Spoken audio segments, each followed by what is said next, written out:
You dial 911 and you don't expect to be put on hold, but that's exactly what's happening to some callers in Broward County. This communications conundrum, up next on Comcast Newsmakers.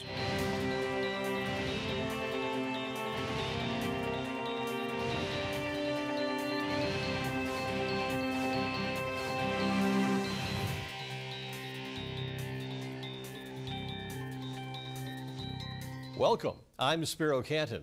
With me right now are Sunrise Mayor Mike Ryan and Broward County Commissioner Lois Wexler. Let's get into this communications issue because we mean human lives here at risk. Yeah, very simply, the advent of cell phones and too many centers are jeopardizing our ability to respond as fast as possible. Nowadays, people don't even really use landlines. So if you do use a landline, you go to one center. But if you're in your backyard because your child fell out of a tree and you want to get help quickly, you call 911 on your cell, it may not go to the center that can send help. While they gather all that information and then come to the conclusion that they can't send help, they then have to transfer that call and it starts all over again. We have the ability, we have the will to eliminate that delay. We also have city and county call centers for emergencies, and that's another issue, right? Absolutely. And that is actually the issue, and that's part of what Mayor Ryan is referring to. If you are calling on a cell phone and you're on the cusp, and where the pings are of that cell phone, you could be directed to the wrong call center in the wrong city for dispatch. Now it's a matter of transferring that call. So what we're looking at in Broward County is consolidation from the 10 or 11 PSAPs, public answering safety points, to 3, geographically located in places that would withstand a Category 5 hurricane. When we're talking about this, we're also talking about savings to taxpayers. You bet. In what range are we looking at? We're looking at least $10 million the first year. It's absolutely raw data that we're looking at, that the cost of running these PSAPs in Broward County is about $52 million.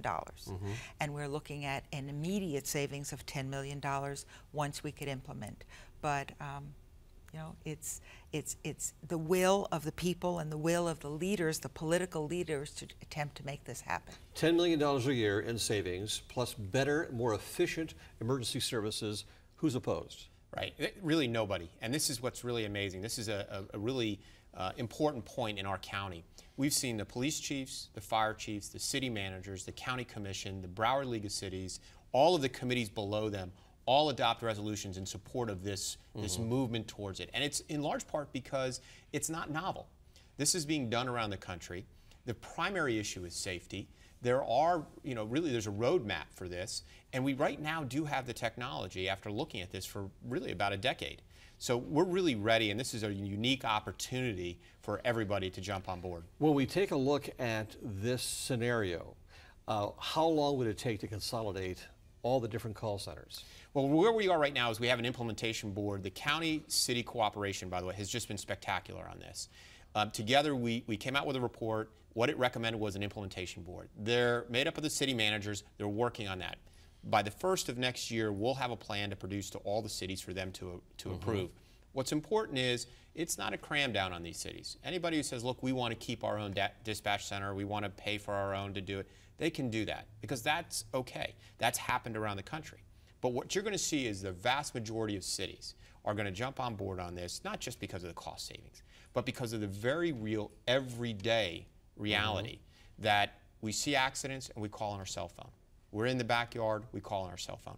And we are demanding as residents that we have the quickest response possible. This is actually just making sure that the county system is upgraded to where technology is right now. Well, the county is committed to do that. Actually, in 2002, a referendum was passed by the people of Broward County directing the county to pay 100% of infrastructure. So we are committed to upgrading all of that. All right, here's another option when you need help. You can dial 211. It's Broward County's helpline for health and human services. For more information, you can log on to our website, ComcastLocalOnDemand.com. I'm Spiro Canton. Thank you for joining us.